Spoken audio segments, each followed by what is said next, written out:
사무엘상 24장 1절로 22절까지 말씀입니다. 사울이 블레셋 사람을 쫓다가 돌아오며 어떤 사람이 그에게 말하여 이르되 보소서 다윗이 엔게디 광야에 있더이다 하니 사울이 온 이스라엘에서 택한 사람 3,000명을 거느리고 다윗과 그의 사람들을 찾으러 들뇽소 바위로 갈새 길가 양에 우리에 이른즉 굴이 있는지라 사울이 뒤를 보러 들어가니라.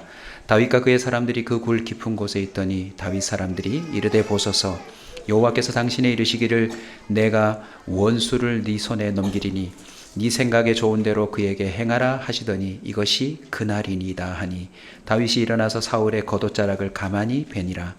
그리한 후에 사울의 옷자락 뱀으로 말미암아 다윗의 마음이 찔려 자기 사람들에게 이르되 내가 손을 들어 여호와의 기름 부음 받은 자 내 주를 치는 것은 여호와께서 금하시는 것이니 그는 여호와의 기름 부음을 받은 자가 됨이니라 하고 다윗이 이 말로 자기 사람들을 금하여 사울을 해하지 못하게 하니라.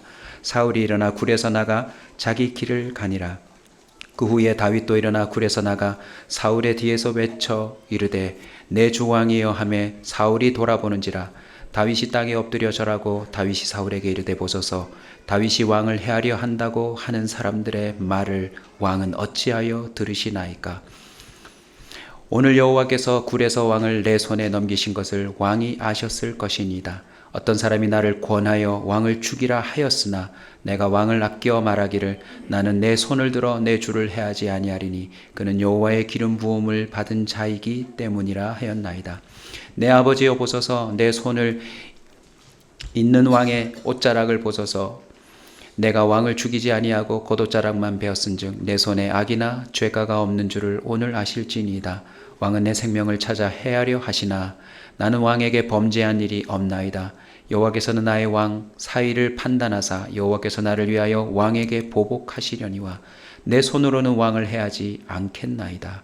옛 속담에 말하기를 악은 악인에게서 난다 하였으니 내 손이 왕을 해하지 아니하리이다. 이스라엘 왕이 누구를 따라 나왔으며 누구의 뒤를 쫓나이까. 죽은 개나 벼룩을 쫓음이니이다. 그런즉 여호와께서 재판장이 되어 나와 왕 사이에 심판하사 나의 사정을 살펴 억울함을 풀어주시고 나를 왕의 손에서 건지시기를 원하나이다 하니라. 다윗이 사울에게 이같이 말하기를 마침에 사울이 이르되 내 아들 다윗아 이것이 네 목소리냐 하고 소리를 높여 울며 다윗에게 이르되 나는 너를 학대하나 너는 나를 선대하니 너는 나보다 의롭도다. 네가 나 선대한 것을 오늘 나타냈나니 여호와께서 나를 내 손에 넘기셨으나 네가 나를 죽이지 아니하였도다. 사람이 그의 원수를 만나면 그를 평안히 가게 하겠느냐.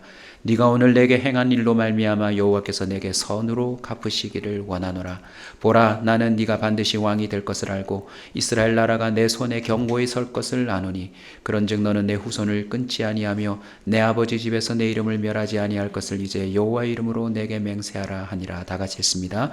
다윗이 사울은 집으로 돌아가고 다윗과 그의 사람들은 요새로 올라가니라. 아멘.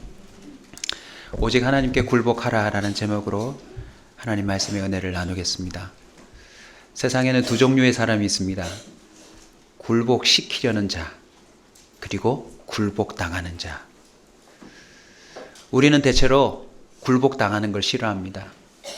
누군가를 또 무엇인가를 내 밑으로 굴복시키려고 하지요. 굴복이라는 단어의 사전적 의미는 이렇습니다. 어떤 사람이 다른 사람의 힘에 눌려서 자신의 주장이나 뜻을 굽히고 복종하다. 한마디로 상대의 기세에 눌려 그의 종으로 들어가는 걸 굴복이라고 말합니다.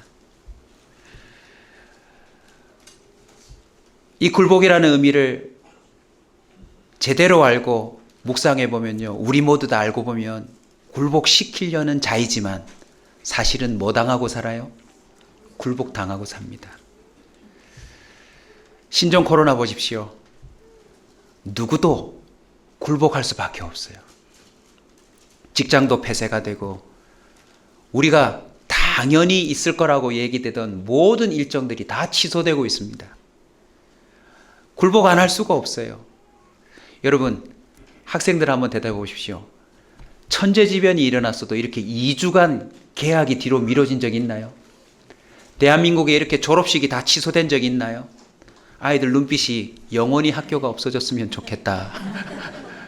계속 방학이면 좋겠다. 교회들마다 예배를 취소한 적이 있나요?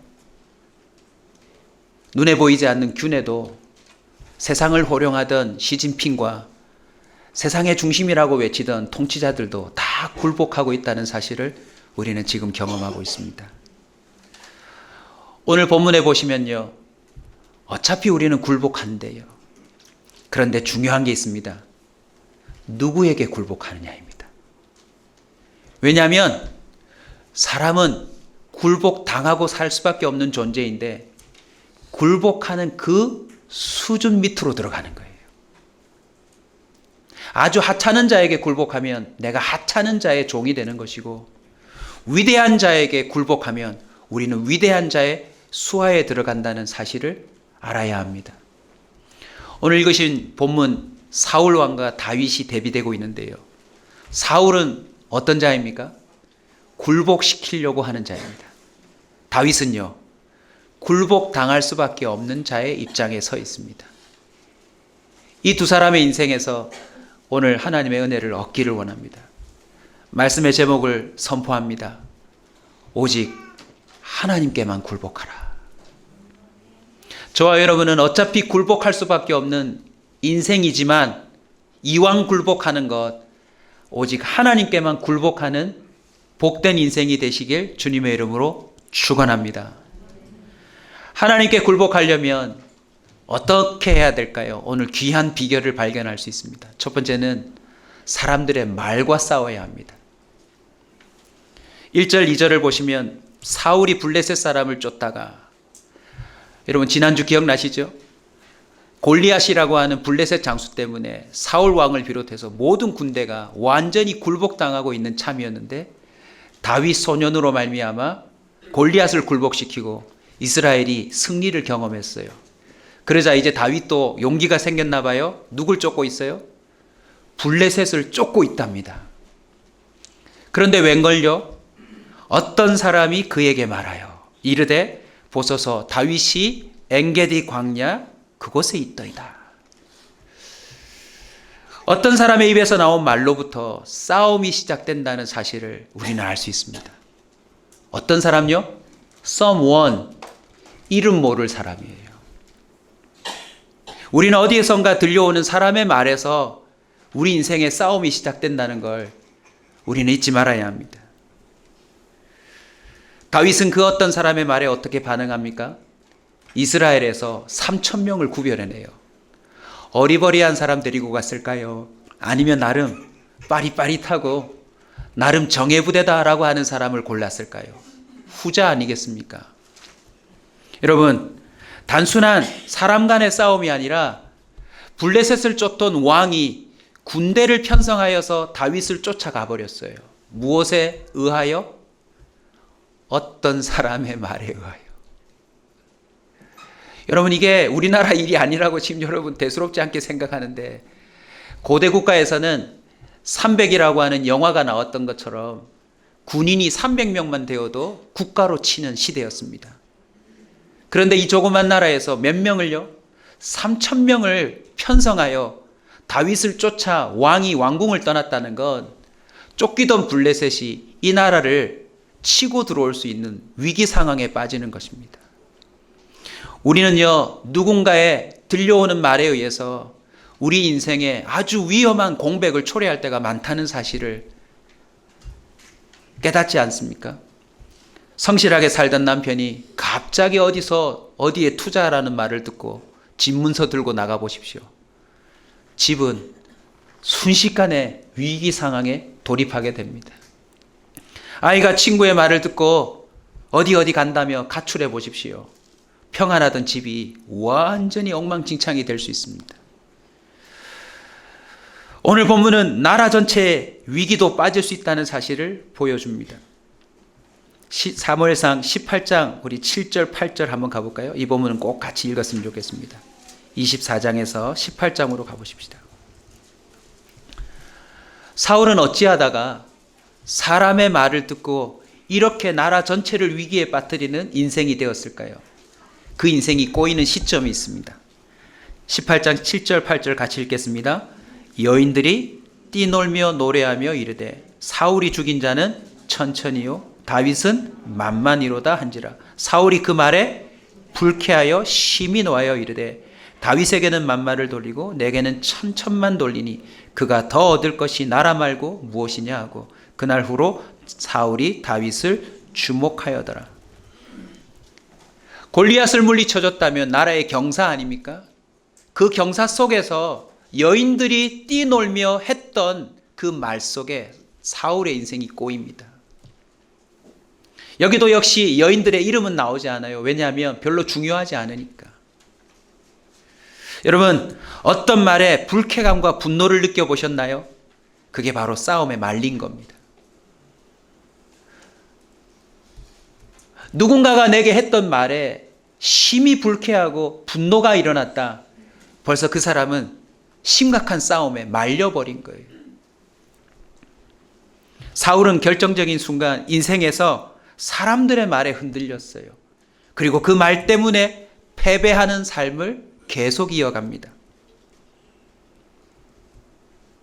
사무엘상 15장 24절도 가면 사무엘이 이제 왕으로서 완전히 품격을 잃어버리는 결정적인 사건이 등장하는데 제사를 지내야 되는 귀한 순간에 사무엘을 기다리지 못하고 왕의 신분인 자신이 그냥 제사를 지내버립니다.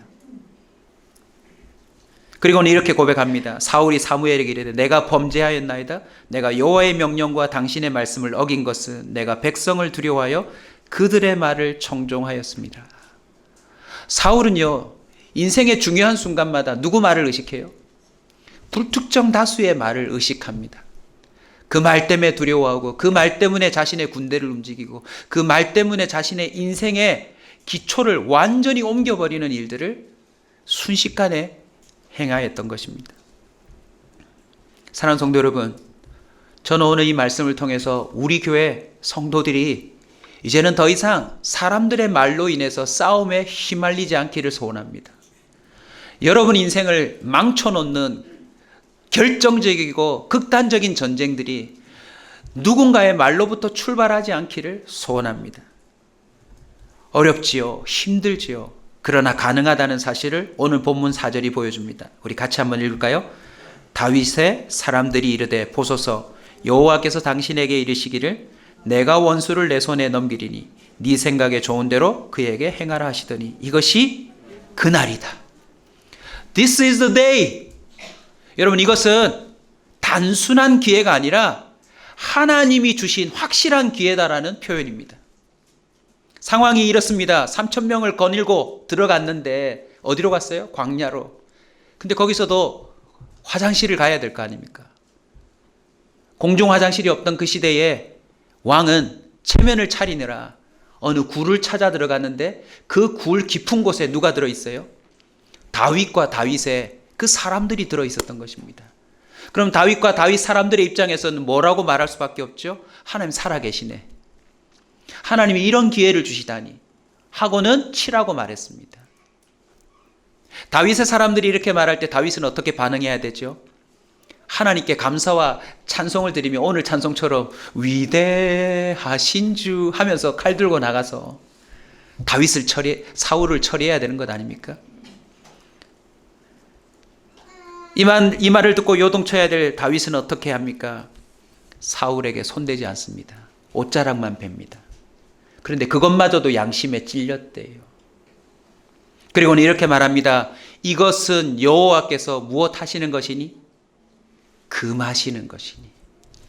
사랑하는 성도 여러분, 사방팔방에서 들려오는 말에 휘둘려 인생을 망치는 패배의 싸움을 벌이지 않을 기준이 나왔습니다. 하나님의 말씀을 자신의 중심에 두는 겁니다. 이런 말 저런 말이 들려왔을 때 이게 하나님이 금하신 것인지 하나님이 하라고 하신 것인지 그것을 분별할 수 있어야 합니다. 아무리 기회처럼 보이고 아무리 확실해 보이고 너무나도 내 삶을 다 걸 만큼 좋아 보이더라도 우리는 하나님의 말씀을 기준으로 삼고 살아야 될 줄로 믿습니다. 누구의 말에 반응할 것인가? 여러분, 그 말의 출처로부터 우리의 수준이 결정됩니다. 우리는 오직 위대하신 하나님의 말씀에 반응하는 자가 되시길 축원합니다. 마태복음 15장 27절에 보면 이 설교와 연관되는 참 멋진 여인이 나옵니다. 이 여인이 자식 문제로 예수님을 직접 찾아옵니다. 여러분, 부모가요, 사람이요, 자식 문제가 걸리면 참 용감해지더라고요. 그리고 간절해집니다. 예수님께 와서 자신의 자식 문제로 기도 응답을 부탁드리자 예수님이 뭐라고 말씀하시죠? 나는 이스라엘을 위해서 왔다. 이방인들은 마치 개 취급받는 존재들이니 나는 그렇게 할 수 없다라는 투로 얘기를 합니다. 물론 예수님이 그런 식으로 말한 게 아니지요.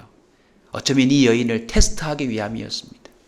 근데 이 여인은 그 말을 듣고 불쾌해하지 않습니다. 이 말을 듣고 분노하지 않습니다. 여자가 이르되 주여 올소이다마는 개들도 제 주인의 상에서 떨어지는 부스러기를 먹나이다. 사랑하는 성도 여러분, 우리를 불쾌하게 하고 분노를 일으키면서 엄청난 인생을 송두리째 빼앗아갈 수 있는 싸움으로 밀어넣는 말이 온다 할지라도요, 다르게 반응할 수 있다라고 하는 걸 성경이 증언합니다. 아멘. 사랑하는 성도 여러분, 얼마나 희망이 있는 이야기인지 모릅니다. 저와 여러분도 가능합니다. 이제 더 이상 불쾌하고 분노하는 일에 여러분의 삶을 빼앗기지 않아도 된대요. 믿음으로 반응할 수 있습니다. 연습하고 가겠습니다. 옆 사람에게 한번 이렇게 말씀해 보시죠. 아, 당신이 내 옆에 앉다니 예배 맛이 떨어진다고. 그렇게 말할 때 나는 뭐라고 말하면 됩니까? 따라서 합시다. 올소이다. 여러분, 그러면 게임 끝납니다. 아까 보셨죠? 환희가 여기 서는데 제가 올라서 있는 단을 치우고 서더라고요.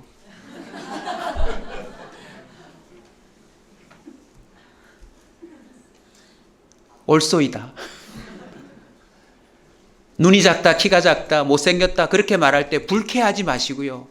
옳습니다 하면 끝납니다. 그리고 다윗은 이렇게 말합니다. 밑에 부분에 나올 건데 시간 관계상 제가 쫓겨서 미리 말합니다. 나는 죽은 개와 벼룩과 같습니다. 왕이시여 어찌 그런 나를 쫓으시나이까.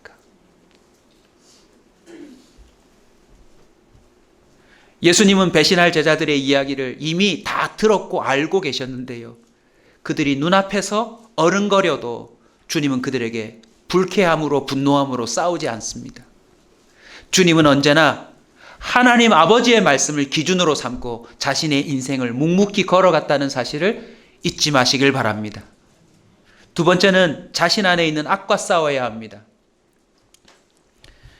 들은 말은 타락한 우리를 자극합니다. 11절 다 같이 한번 읽을까요? 내 아버지여 보소서 내 손에 있는 왕의 옷자락을 보소서 내가 왕을 죽이지 아니하고 겉옷자락만 베었은즉 내 손에 악이나 죄가가 없는 줄을 오늘 아실지니라. 왕은 내 생명을 찾아 하려 하시나. 한번 같이 합시다. 나는 왕에게 범죄한 일이 없나이다. 무엇을 의미합니까? 다윗 또한 이 상황 앞에서 죄 지을 뻔했다는 겁니다. 옷자락 베려다가 그냥 푹 찌를 수 있다는 거죠.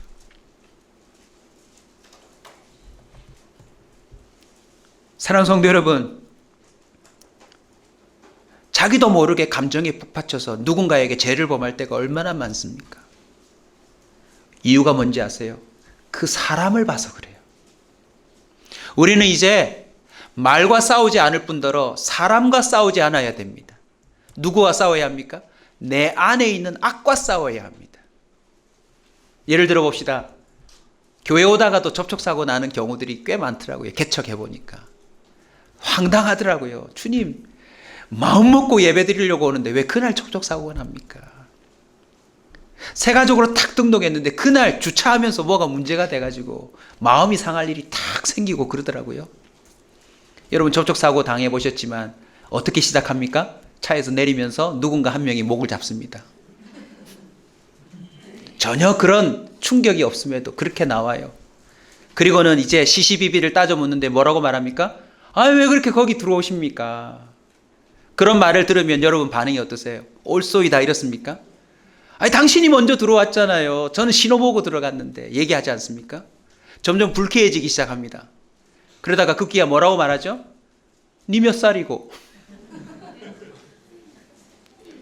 키도 작은 게. 그리고는 뭐라고 말합니까? 차도 후진 걸 몰고 나와가지고. 뭐 이런 식으로 들어가기 시작하면서 사람들이 불쾌해지기 시작합니다. 좋아요. 근데 급기야 주로 어떤 사람이 목을 잡던가요? 정직하지 못한 사람이 목을 잡습니다. 어떤 사람이 목소리가 크던가요? 잘못한 사람이 목소리가 큽니다. 근데 나중에는요, 그 억울함에 북받쳐서 피해자인 사람이 상대편을 한 대 갈겼어요. 어떤 일이 벌어지죠? 2, 30만에 해결할 접촉사고 문제가 폭력 사건으로, 현행범으로 구속될 수도 있어요. 다윗은 사울을 치지 않았습니다. 자신 내면에 있는 악과 싸운 거죠. 우리의 씨름은 혈과 육이 아니라고 에베소서 6장 12절에 증언하지 않습니까? 그것을 추적해보면, 알고 보면 영적인 세계에 악한 영들의 그 역사들이 있음을 증언합니다. 말로부터 시작하여서 우리의 그 옛사람을 자극하는 세상의 모든 그 역사들 이면에는요, 우리의 인생을 망쳐놓고 싶어하는 상대인 악이 있다는 사실을 우리는 알아야 합니다. 사랑하는 성도 여러분, 우리도 불쾌할 수 있죠. 다윗처럼 억울할 수 있죠. 하지만 우리에게서 뭐가 나오면 안 됩니까? 악이 나오면 안 됩니다.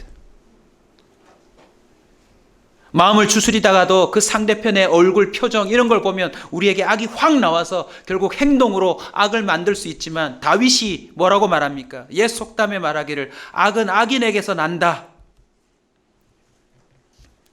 누가복음 6장 45절에 예수님이 이렇게 말씀하십니다. 선한 사람은 마음에 쌓은 선에서 선을 내고 악한 자는 그 쌓은 악에서 악을 내나니 이는 마음에 가득한 것을 입으로 말함이니라. 결국 내게서 악이 나온다는 건 내가 뭐라고 증언하는 겁니까?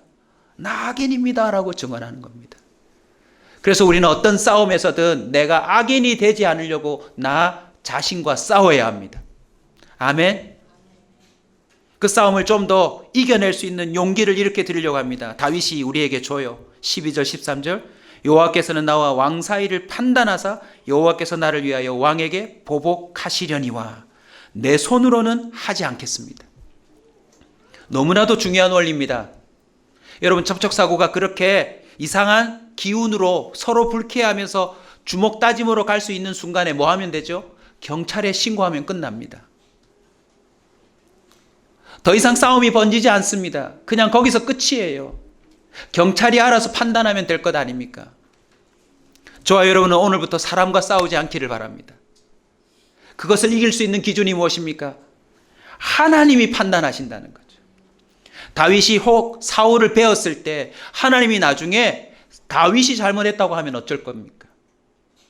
평생의 억울함으로 자신이 피해자라고 생각했는데 한순간에 내가 가해자가 될 수 있다는 것을 보여줍니다. 사랑하는 성도 여러분, 부부싸움이든 직장에서 또는 경쟁업체에서 이 사회를 살아가는 동안 그 어떤 사람 간의 싸움에서도요, 여러분이 악한 자가 되지 않기를 바랍니다. 주님께 맡기십시오. 죄가 있다면 주님이 보복하실 겁니다. 내가 필요하다면 주님이 나에게 보응을 해 주실 겁니다. 우리는 주님 앞에 떨어야 합니다. 혹 내가 더 죄인이지는 않을까? 내가 혹 더 잘못한 것은 아닐까? 나중에 실컷 싸워보니까 내가 일방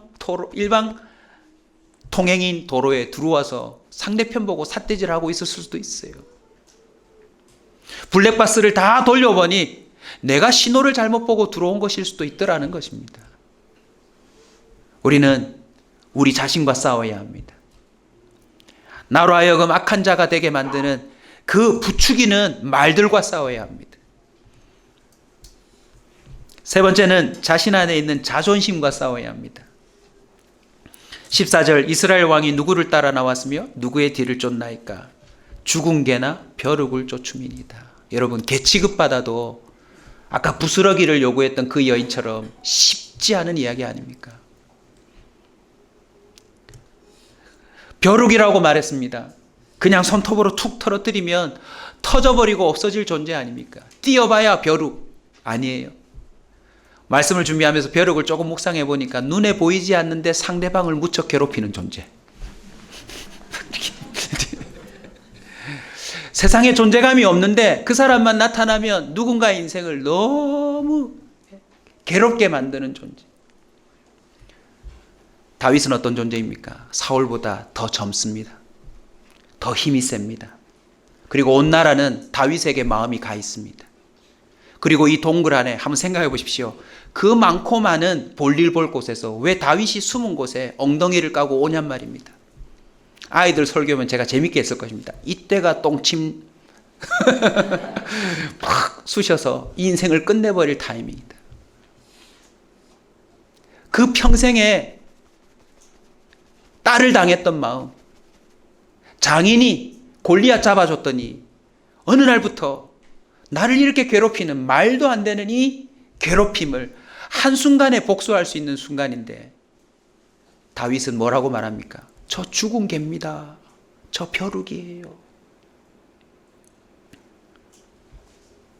거의 모든 싸움을 알고 보니 자존심 대결 아닙니까? 상대가 나를 무시한다. 말로든 태도든 나를 업신여긴다고 생각할 때 우리는요, 굴복시키려고 덤벼들어요. 사단은 이것을 잘 알고 있습니다. 그래서 언제나 사단은요, 우리의 뭘 건드리는 줄 아세요? 자존심을 건드려요. 죽은 개인데 꼭 죽으면서 이렇게 말해요. 난 그래도 골든 리틀리버, 똥개 아님. 난 족보 있음. 뭐 이런 것까지 건드려요.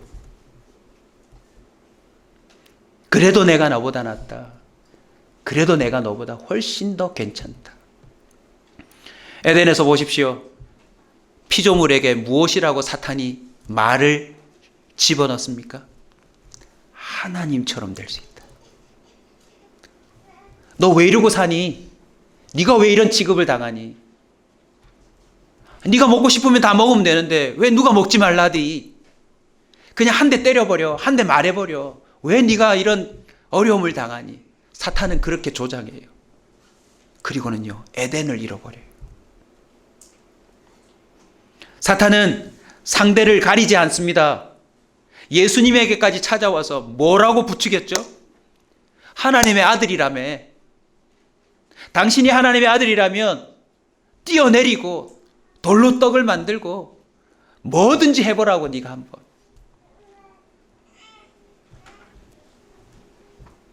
우리는 이미 살아온 인생 가운데요, 불특정 다수로부터 들려오는 말과 내 안에 타락한 나 때문에, 그리고 알량한 그 자존심 때문에 안 싸워도 되는 싸움을 너무 많이 싸웠고 그 싸움 일어날 때마다 다 패배한 거 아세요, 여러분? 오늘 17절을 보면 사울이요, 신기하게도 다윗에게 이렇게 말합니다. 나는 너를 핫했지만 너는 나를 선대했다. 네가 나보다 낫다. 이렇게 말합니다. 뭐가 내려가고 있죠? 자존심이 내려지고 있어요. 언제 싸움이 멈춥니까? 나의 높아진 자존심을 내려놓을 때 싸움은 멈춥니다. 네가 왕이 될 거다라고 선언하고 다윗은 또 사울은 각각 자기 길을 갑니다. 사랑하는 성도 여러분, 우리는요, 우리의 자존심을 제대로 볼 수 있어야 합니다. 우리 청년 아이들하고도 은혜 받았던 이유가 뭐냐면 우리는 이미 바닥, 앞으로 훈련을 받아도 변하지 않음, 아무리 수련회를 하고 또 결단을 해도 옛 삶으로 또 돌아갈 것임, 또 나름의 내 주 특기라고 하는 그 고기 잡기를 시도해 보아도 언젠가는 빈 그물이 될 것임, 주님이 부활하셔서 다시 나를 찾아와서 나를 구제해 주지 않으면 나는 정말 볼품없는 인생, 이제 막 공부해보고 직장 얻어보고 자신의 주특기를 얻으려고 하는 청년들에게 그 말씀을 선포했는데요. 얘들이 쑥쑥쑥 말씀을 받아들이더라고요. 왜요? 이미 쓴맛을 봤거든요.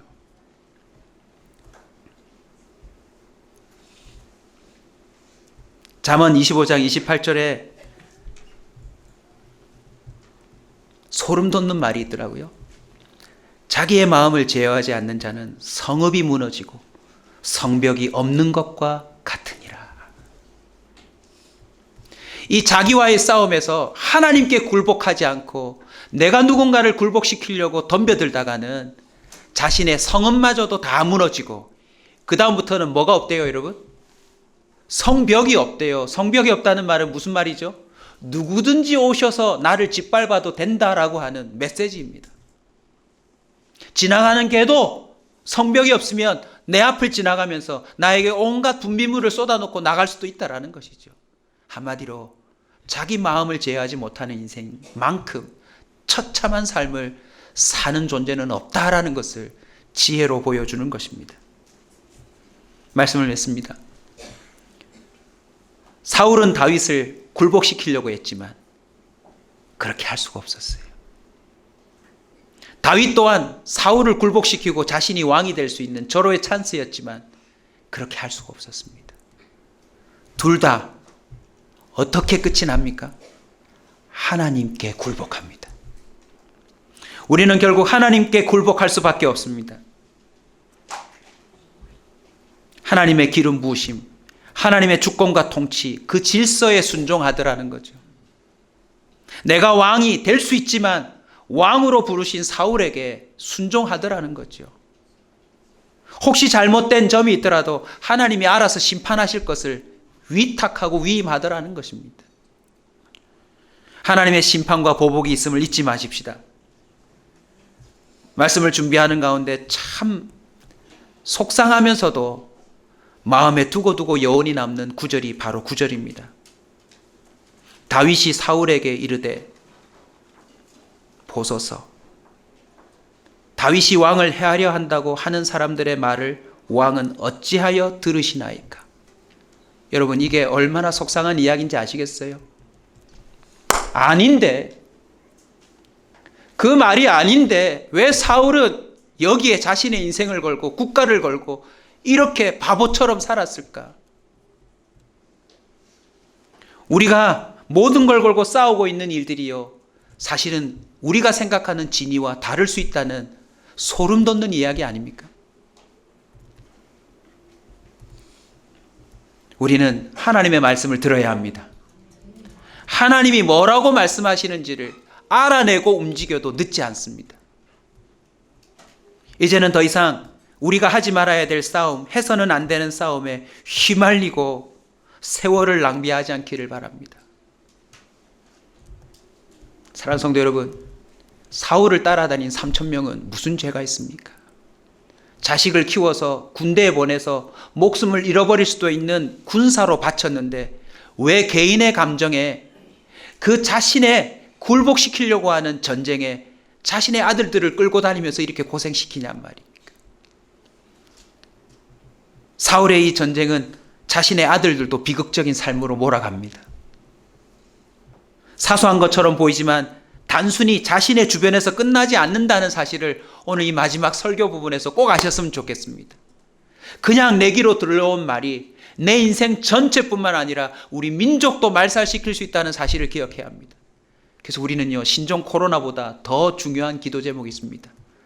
여당이든 야당이든 제발 말싸움 좀 안 했으면 좋겠어요. 서로 불쾌하게 만들고 서로 자신들이 불쾌하대요. 어느 한 사람이 나서서 좀 양심적으로 맞습니다. 우리 정당이 그렇죠. 저희들 참 못됐습니다. 국회의원 별 볼 일 없습니다. 정말 죄송합니다. 뭐 이렇게 좀 나설 수 있는 리더가 좀 한 명이라도 나오면 얼마나 좋을까요?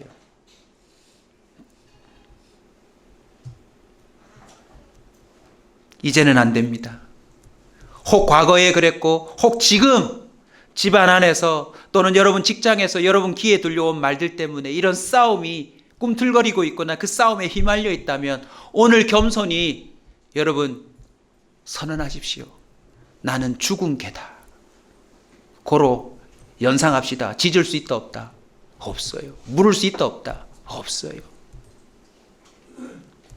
세상에 존재감이 없다라는 것입니다.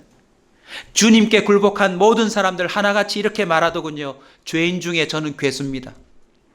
저는 주의 종입니다. 그것도 무익한 종입니다. 주님이 가라면 가고 서라면 서고 시키는 대로만 하겠습니다. 근데 놀랍게도요, 주님께 굴복한 이 사람들이 가장 존귀한 승리를 인생 마지막까지 경험하며 살더라는 것입니다. 사단은 아담과 하와를 언제 공격합니까? 하나님께 들었던 정령 죽으리라는 말씀이 흐릿해질 때, 죽을까 하노라, 죽을 수도 있겠다라고 하는 그 말씀이 흐릿해질 때 그들의 인생을 공략합니다. 오늘 이후로 우리 중심에 그 어떤 사람의 말보다 66권의 하나님의 말씀이 여러분 삶의 기준이 되시길 축원합니다. 흔들리지 마십시오. 싸움에 휘말리지 마십시오. 여러분의 소중한 인생을 낭비하지 마십시오. 결국은 빈손이 되어 돌아가야 합니다. 우리는 오직 하나님의 말씀에 귀 기울임으로 하나님이 왕시켜 준다면 왕시켜 줍니다, 여러분. 아멘. 하나님이 그 성벽이 되어주시고 그 성의 승리의 깃발을 꽂도록 도와주신다는 사실을 기억하시고, 우리는 어쨌든 하나님께만 굴복하는 복된 인생 되시길 주님의 이름으로 축원합니다.